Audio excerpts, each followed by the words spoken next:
In our very first story, the Supreme Court has by a majority decision ruled that former President John Dramani Mahama did no wrong in granting a presidential pardon to a radio show host and two others convicted of contempt.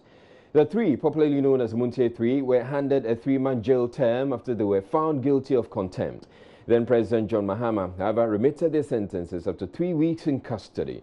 The Supreme Court on Wednesday affirmed that pardon following a case filed challenging it.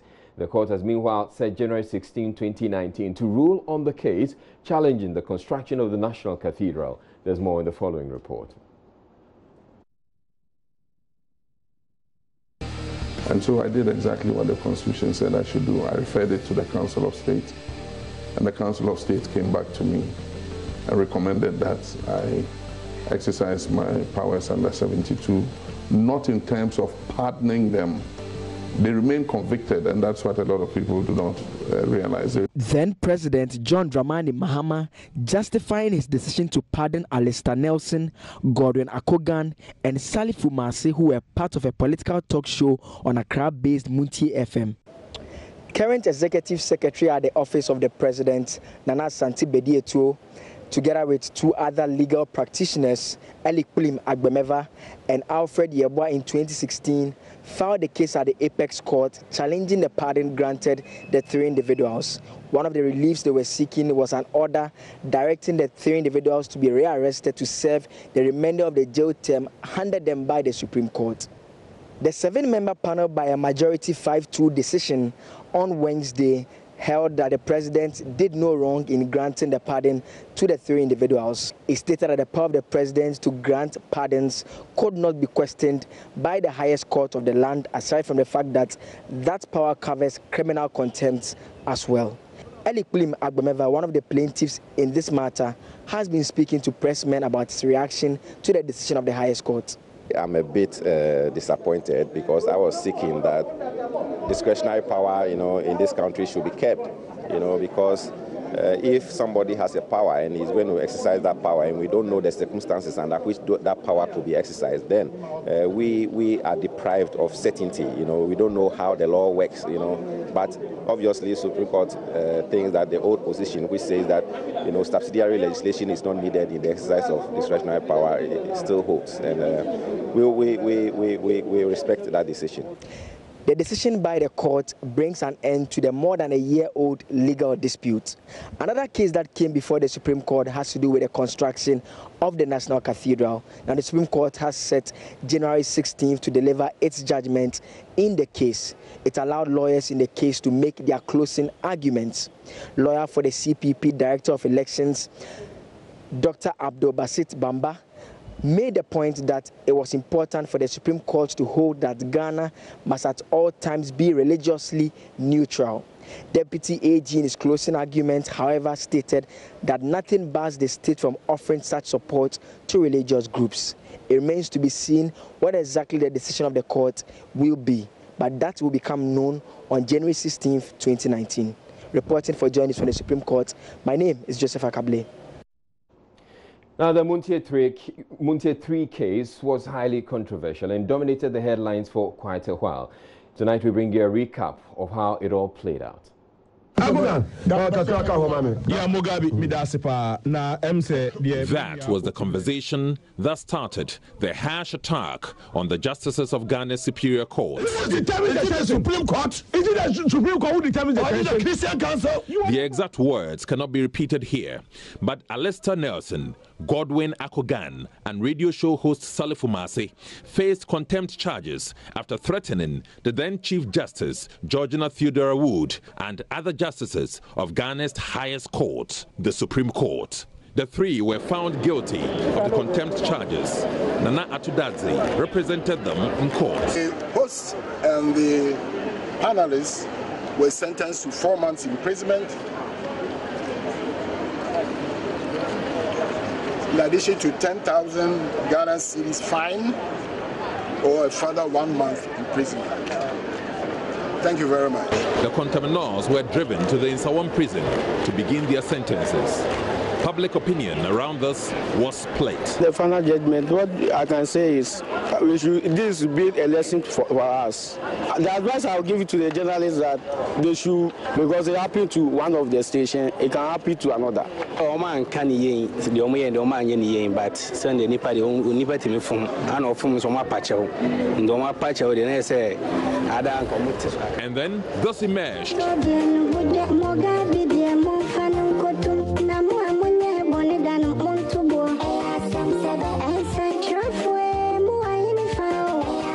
The advocacy from within the rank and file of the NDC, free the Montie 3, was their message. The campaigners demanded that then President John Dramani Mahama pardoned the 3. Break our conscience as a country and fight against such injustice. We cannot continue to live like that. The principles of justice tell that all must be equal before the law.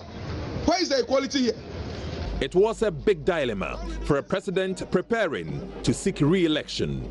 But he listened to the voice of his party, despite the strong opposition from other quarters. Mr. Mahama explained why. Even before they were called before the court, they had shown remorse. They had apologized for what they said. Before the court, they apologized again. When they were sentenced in mitigation, they asked for mercy and apologized, retracted everything they said. And even after they were sentenced and left the court and went to prison, they still, in written and verbal form, expressed absolute regret for what they did. But this was a justification that would be tested in court. A group of customers of gold dealership Menzgold is threatening a nationwide demonstration over what they say has been the failure of the company to refund monies they invested in the company. The coalition, which claims to represent over 1 million customers of the company, says it has run out of patience and is demanding the full payment of their principal investment from the gold dealership, failure of which it will hit the streets on Tuesday, November 27, 2018. Chairman of the aggrieved customers, Timothy Bimbo, at a news conference in Accra, cited the several failed promises by the company to pay them, describing Menzgold's actions as a betrayal of trust. A report by Joshua Smith. Timothy Bimbo told journalists the gold dealership has for months now repeatedly reneged on its promises to pay the customers and has in recent weeks completely ignored them.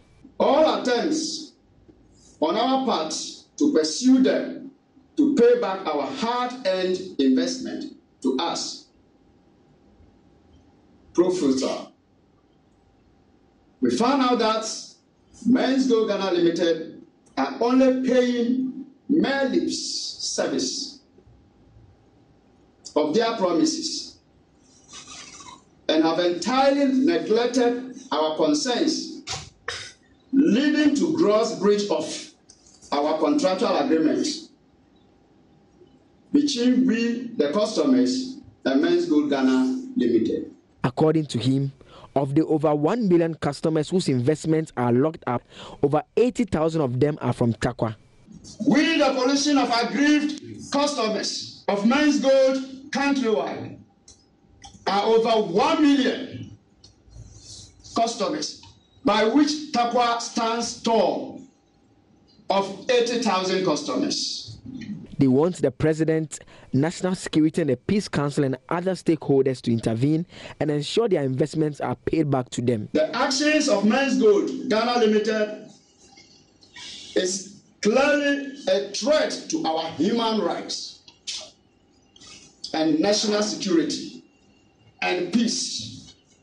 And we are pleading on the President of the Republic of Ghana, the Parliament of Ghana, the Peace Council, the Inspector General of Police, and all civil society groups to, as a matter of urgency, intervene and ensure that the CEO of Menzgold, Nana Apia Mensah, pay us back our investments within 1 week from this very day, November 21st, 2018.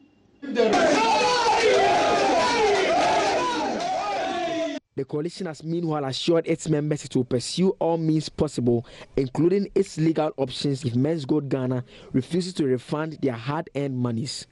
Joshua Smith reports for Joy News. Finance Minister Ken Ofori-Atta says government has no intention of bailing out customers of the gold dealership firm Menzgold. We'll have that coming up in the business news, which comes up in just about 15 minutes. But still ahead in the bulletin as we take a break now. Minority in Parliament cry foul over government's plan to have 600 more presidential staffers despite public outcry over the rather large size of the administration. Government intends to employ 1,614 people. Appendix 7. 998 Ghanaians were outraged. You are increasing it to 1,614. Government is also being urged to come clean on recent challenges in the power sector. The managers of the power situation should come clear, should be honest and truthful to the people of Ghana that we are having major challenges, and if there is a need to give us a schedule, they should do. Stay tuned, we'll be back in a bit.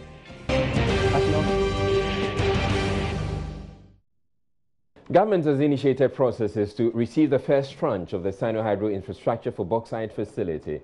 The $2 billion master project support agreement between Ghana and Sino-Hydro Corporation Limited for the construction of priority infrastructure projects was approved by Parliament in July this year. The minority in Parliament has always argued the facility cannot be described as a barter as government had claimed. Government's position was, however, upheld by the International Monetary Fund after the minority had petitioned the body. Information Minister Dagbon says plans are far advanced for construction works to begin.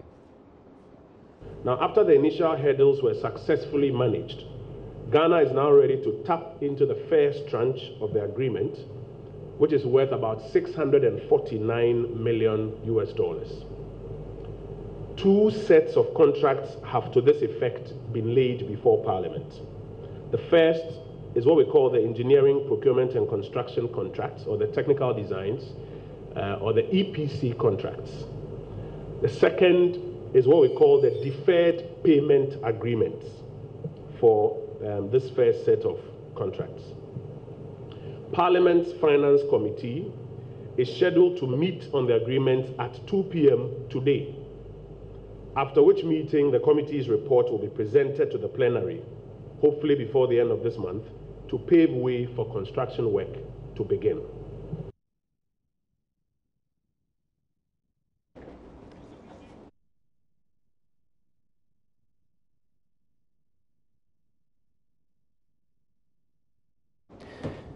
Ms. Nkrumah also revealed all tourists and residents entering the United Arab Emirates with personal medication will have to seek approval from the Ministry of Health and Prevention before their arrival in the country, warning those who flout the directive will have their medication confiscated. Law on carrying personal medications to the United Arab Emirates, and we want to update Ghanaians on it. Government wishes to announce to Ghanaians that the government of the United Arab Emirates has unveiled a law that requires all tourists, residents and visitors entering the UAE with personal medication to first seek approval from the Ministry of Health and Prevention of the UAE before their arrival into the country. The law was announced in October this year by the health authorities in the UAE, and it states that approval can only be granted after a person has met the following guidelines. 1, you need to complete an electronic application form on their website, mohap.gov.ae. You need to ensure that over-the-counter and prescription medicine does not exceed 3 months and 1 month, respectively. You also need to submit a prescription issued by a recognized physician. You also need to submit a medical report approved by a health facility. You also need to submit copies of your ID, i.e. your passport if you are traveling to the country, or if you are there already, your Emirates ID, and then a confirmation of duration of stay in the UAE. It's important to know that applicants and their applications will be reviewed and approved within 1 week if all of these requirements are met. If you do not comply with this new law, whatever medications you are taking into the United Arab Emirates will be confiscated at the point of entry. After years of uncertainty, mistrustful dragging and pessimism, the Asantehene-led group of eminent chiefs has set dates for the final funeral rites of two deceased overlords of the Dagbon traditional area. Many years after the deaths of the Yana Mahamadou Abdullahi and Yana Yakubu Andani, their final funeral rites have not been performed because of a protracted and very costly chieftaincy dispute. The eminent chiefs, after many years mediating the conflict, however, say the first overlord will be buried on December 14 this year, while the second overlord will be buried on January 18 next year. The two funerals will then be followed by the enskinment of a new Yana to oversee Dagbon. Elton Brobe has more in this report, which also recaps the long road to what may well be the road to Dagbon peace. There has been simmering tension between the two factions after a March 27, 2002 clash led to the murder of the late Yana Yakubu Andani and some of his elders. The clashes were triggered in part by a disagreement over who was the rightful heir to the throne. The then NPP government under ex-president John Kufuor constituted the Wako Commission to investigate the circumstances that led to the clashes and the casualties. The commission, after its sitting, recommended the prosecution of some two persons, Yidana Sugri and Idrisu Jamfo, who were seen on the day of the murder holding severed parts of a late Yana Yakubu Andani II. The commission also recommended that government take steps to find lasting peace between the people of Dagbon. Though the two suspects were sent to courts, they were acquitted and discharged for lack of evidence. In line with the recommendation by the Wako Commission, the then President Kufuor also instituted the Committee of Eminent Chiefs to mediate between the two feuding factions and to provide a roadmap for peace. The major point of disagreement has been who and when to organize the funerals of the late Yanas belonging to both factions. It has taken more than 10 years for the mediation process to be concluded. Presenting the reports, the Asantehene and his two compatriots, Yagbon Wura Tuntumba Bore Esa I, overlord of the Gonja traditional area, and Nairi Nabohagu Mahami Abdullahi Sheriga, overlord of the Mamprugu traditional area, said their job is not done until a new Yana is enskinned. The chiefs, however, believe the roadmap drawn will lead to the lasting peace everybody has been working towards. And therefore his funeral must be performed. Whilst we were going through these things, there were issues about, one, even the roadmap. We realized that we didn't go by the roadmap because the Council of Elders that was supposed to be formed couldn't even form that because the Kugana and the elders couldn't meet. And so the meeting where they should advise the regent was not in place. And therefore, the regent had the opportunity to enskin without the cooperation of all the elders. In fact, if we were to... He was, however, unhappy the regent of Dagbon, Kampankuya Na Andani, and the Boli Lana were absent at the meeting. It got to a point where the Abudus also were apprehensive because the Kugana, the regent was there, they're also not prepared to perform any funeral because they weren't sure whether they would be appointed to certain positions which belong to Abudus. So most of the regents in the Abudu side didn't actually perform their funerals waiting till when they thought they would also have a good environment which would be suitable to them to be able to perform their father's funeral so that they could move on. And therefore, we still have regents, most of the regents in the Abudu side also now waiting. The bone of contention has been whether regents can play a part in the funeral of Yana. And that also has come up. In fact, after our meeting, there were issues raised by the representatives of the regent of Dagbon and then the Kugana. I don't know where they were. Are the representatives of Kugana here? Because I asked for them to come. Prime Minister, you didn't get them? Or they refused to come? They said they are sick. All right. And he said he was sick, so he was not coming. Okay. Because after this, we will have to take very serious decisions on those people, because I cannot countenance anyone holding Dagbon to ransom or this country to ransom. Because President Akufo-Addo pledged his government's support for the process leading to the enskingment of the next Yana. Learn to accommodate one another. I would appeal from the bottom of my heart to the Kampakuyana and the Bolinlana, the sons and regents of Na Yakubu Andani and Na Muhammadu Abdullahi, respectively, young men with bright, promising futures before them, to rise above the passions that have fueled the disputes that have marred Dagbon, and as an expression of their love for their people, help in the effective implementation of this roadmap to bring lasting peace to Dagbon and lay the basis for its rapid development. The overwhelming majority of the people of Dagbon, especially the youth, are tired of this age-old conflict and just want the opportunity to enhance their lives in normalcy and security. Government will give the requisite financial, material, moral, physical, and security forces necessary for the sustenance of the peace process that has been embarked on today.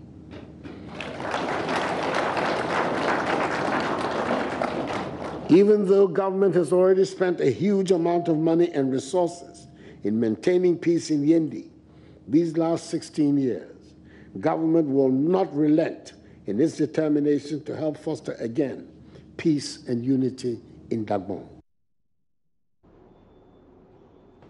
Now, Raymond Akwa, our resident Google engine, joined this discussion to give us a historical perspective into the Dagbon dispute. Before then, though, we're joined on the line by Dr. Kwesi Enning, a security analyst with the Kofi Annan International Peacekeeping Training Center. Thank you very much, Dr. Enning. You have been following up on the Dagbon crisis for a while now. Do you think the roadmap presented by the eminent chiefs and what we have come to with the announcement of the dates for the final funeral rites should be enough to ensure lasting peace? Well, I mean, it's certainly a positive step. It's taken a long time to get here. If you remember, there was a lot of mistrust as to who gets into the Bewa Palace first to perform the rites and whether that process would engender enough openness, transparency, and once more trust for the other gate to do so. So to come to where we are, where there's a timetable for the two major burials, is a major step. But that is the first step toward a very difficult, fraught peace process. This is the beginning of the process. How do these two groups and other outside groups with interest in the outcome, whether still contentious or peaceful, behaving in a manner that allows a successful, peaceful Dagbon to get the development and the security that it needs. So there's a lot of work that needs to be done, but this is a positive first step. But it also enjoins multiple stakeholders, people who are not directly related to the crisis, media men, talking heads like myself, to play a role in which it encourages the parties to move towards a deepening, encompassing peace. And I think this is very crucial because when, as media people, you create platforms for conflict entrepreneurs to spew all kinds of hatred, and you give platforms for analysts like myself and so-called experts and fatheads to speak, we've got to find a process where this does not take place. And I like the president's point about the money that has been spent. Let's get the figure out. This is how much this conflict has cost the people of Ghana, but particularly the people of Dagbon. And these are the rational choices that we could have made with that money. X number of hospitals, Y number of schools, so many children going to school, more mothers giving birth in a safe, secure environment. We've got to give people the information to allow them to make rational choices. Look, peace is not a common good. This peace agreement does not please everyone. But we've got to let the larger population of Dagbon know that, look, by continuing on the path of conflict, of crisis and misunderstanding and violence, these are the figures that we are using. these are the sums of money that you are losing that could have been channeled to development and to the improvement of your livelihoods. So I am moderately optimistic, and I'm hopeful that everyone who has to play a role, if we all do play our multiple roles, then we will begin to see the light at the end of the tunnel. Now, Dr. Kwesi, you earlier mentioned or talked about interested parties. A lot has been said about the role of political parties, the political players in all of this. Do you think at this point that they would have relinquished their interests? Not necessarily, but this is where I think our security forces and our intelligence teams will have to help the president and the negotiating teams. We've got to have assessments, first a disaggregation of those that we perceive to have ulterior motives and interests in this conflict, to use our intelligence assets to be able to identify the kinds of activities that they are engaging in, how it flouts the rules and laws of this country, and what types of punishment that they will get. And at a point in time, call these individuals and show them, this is what we know you are doing. This is the punishment according to the criminal code. You've got a choice. I think the state of Ghana has been too reticent in using the apparatus and the coercive instruments of the state to tell those who profit from these types of violence that we won't tolerate this anymore. I think the president has put his credibility on the line. He's spoken powerfully this afternoon, and I think we've got to take a couple of extra steps to send a clear signal that after 18 years of bringing this proud state to its knees, no more. All right. Thank you very much, Dr. Kwesi Enning. Dr. Kwesi Enning is a security analyst with the Kofi Annan International Peacekeeping Training Center. So I'm back to Raymond here in the studio. Raymond, so there are two Yanas involved, the Yana Muhammadu Abdullah and Yana Yakubu and Danny, but they both died at different dates. So why is it taking us so long to get to this point? The first one, in fact, there was this scuffle on the 9th of September 1969. Fighting broke out in Yendi following the attempts by security forces to forcibly remove members of the Andani clan from the royal palace. This was because a committee had recommended that they are not the ones supposed to be occupying that place in the first place. So in 72, when Achampo took over from the NLC Buzia administration, later on, what he did there, he set up a committee, the Olenu committee, to ascertain the correct custom and the procedure to be followed in this case. This committee, the Olenu committee, set aside the decisions of the Matikole committee of the previous administration. Then the Olenu committee declared that the Yana and Dani III was illegitimate and that called for the removal of Muhammadu Abdullah IV as Yana. So what they did was he was removed because the person he replaced was illegitimate. It was not their turn. In the throes of the removal, that is when the incident of his death happened. And that became the first major catastrophic event then. It would seem that much was not happening at that time because, I mean, the recommendation of the committee also indicated that one Yakubu Andani II was ensconced as Yana in 72. Then it moved on to the times where he stayed till the PNDC came into place. The PNDC virtually left the status quo. They didn't attack him.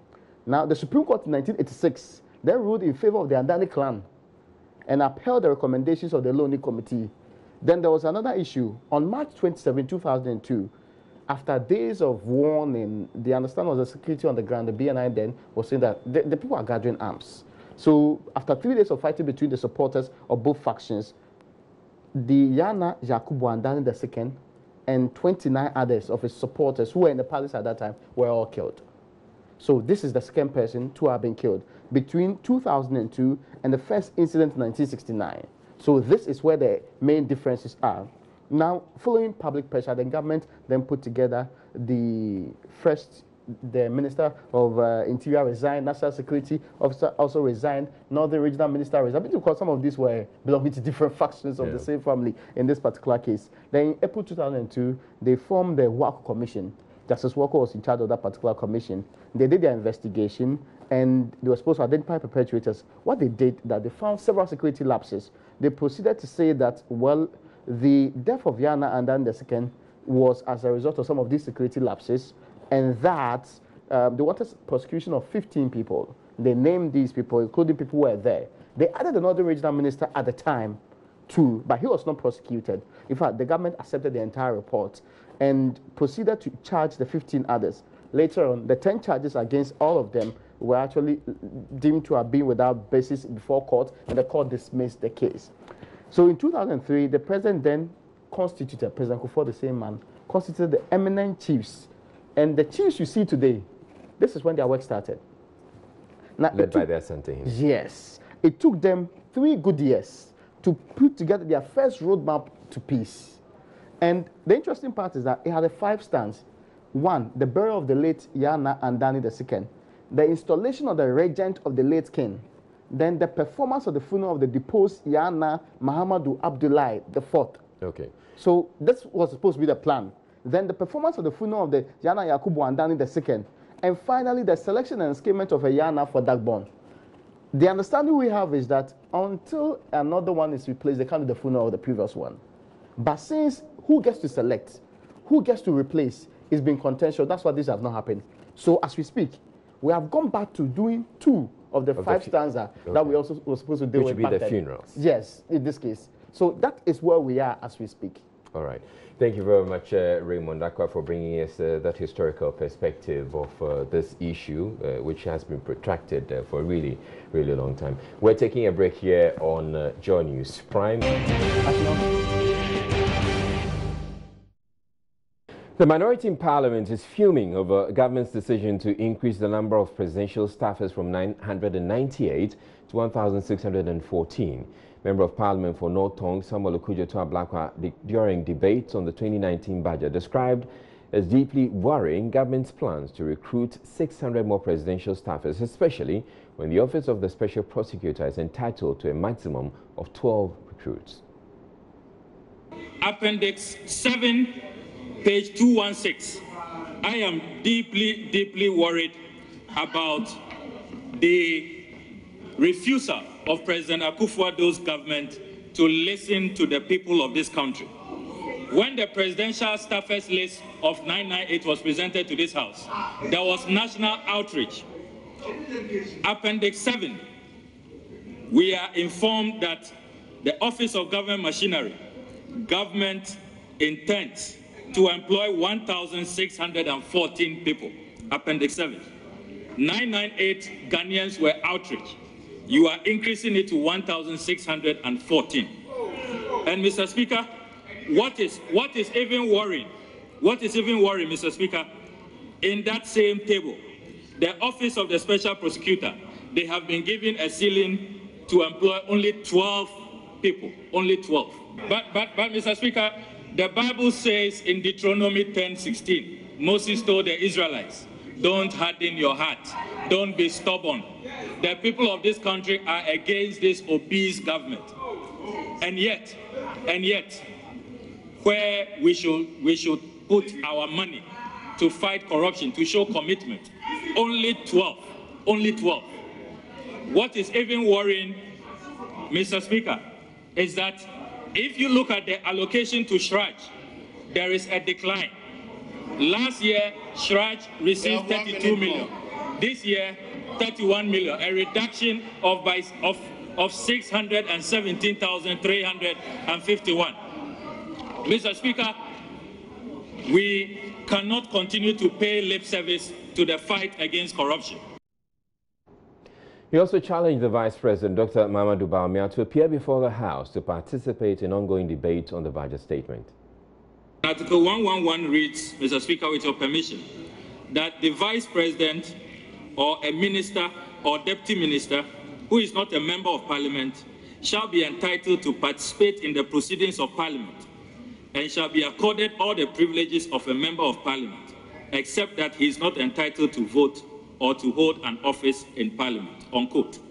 Mr. Speaker, I read this provision because for 3 consecutive budget cycles, His Excellency the Vice President has accompanied the Finance Minister and come here. He has only come to nod and to cheer. The Vice President has full privileges. We want the Vice President to take advantage of the full privileges under Article 111 and come here and join the debate and engage in the debate.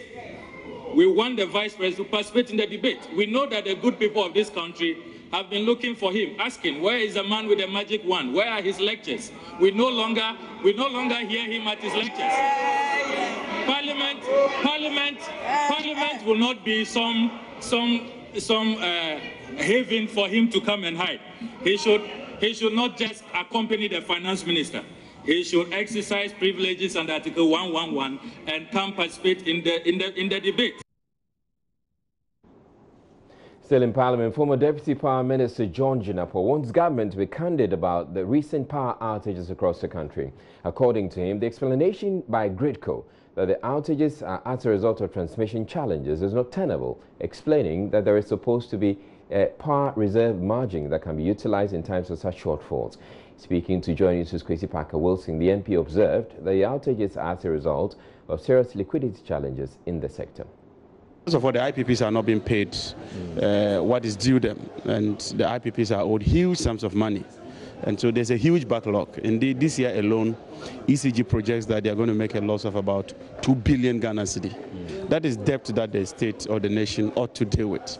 And so my advice is that the managers of the power situation should come clear, should be honest and truthful to the people of Ghana, that we are having major challenges. And if there is a need to give us a schedule, they should do that. I think that the most important thing is to be honest and truthful to the people of Ghana. But clearly, I can tell you that there's a major problem in terms of distributing the power. And so we're having major So the challenges. Distribution of power, is it about liquidity challenges or just as transmission challenges as Gridco announced earlier? It could be both. It could be both technical. For you, what is it? Because what I know is that in the sector before, and I believe that you have a better appreciation of the environment. I do know that we have enough generation now. I do know that we even have excess generation, and so generating the power shouldn't be a major problem at all. Even if gas is not flowing, those plants are dual fuel plants. They can run on both gas and they can run on light crude oil. And so in a situation where you have challenges with gas, all you do is to switch the plants. And as I said, we have enough plants. So shortage of gas cannot be an excuse for prolonged outages.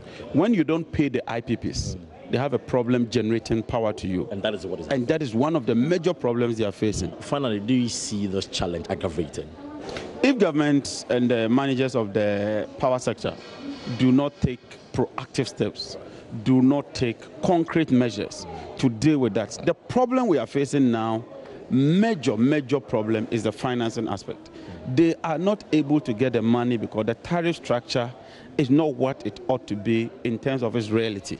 Government is pushed for a reduction, but government is not paying the difference. I just checked the budget. Government programmed to pay about 100 million or so in terms of subsidies.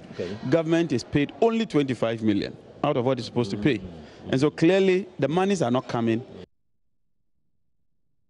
In other news, Ghanaians should by the end of 2021 come to have an efficient and robust power sector, which should also result in lower electricity tariffs. This is according to the Electricity Market Oversight Panel, which has been given the mandate to ensure reliable electricity supply to support the socio-economic development of Ghana. Speaking to Joy News on the sidelines of a stakeholders engagement, Administrator of IMOP, Eric Chem, noted that a market rule is being set up to govern the electricity market. There's more in this report. Of Energy, Dr. Boache Jako, in 2017, charged the 11-member Electricity Market Oversight Panel, IMOP, to find a lasting solution to the lapses in the electricity sector in the country. The new market rule announced, according to the panel, will ensure the effective and consistent application and quality standards in the electricity market. Eric Chem is administrator of the panel.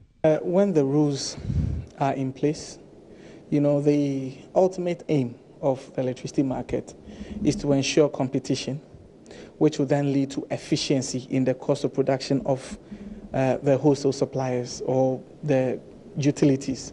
This would then have an effect on the price we pay for electricity. So, touch wood, that is what we are pushing for. So all we need to make sure is that we put all the right structures in place, and then we can have the full establishment of the market, and then you and I can all enjoy the benefits of the market. There have been concerns about conflict of interest because members of the board are representatives of the major players in the power sector. But Eric Chem disagrees. He believes the panel will still be objective. Membership on the panel are not from companies. So, for example, if you are from VRA and then you are a member on the panel, you are representing wholesale suppliers. You are not representing VRA.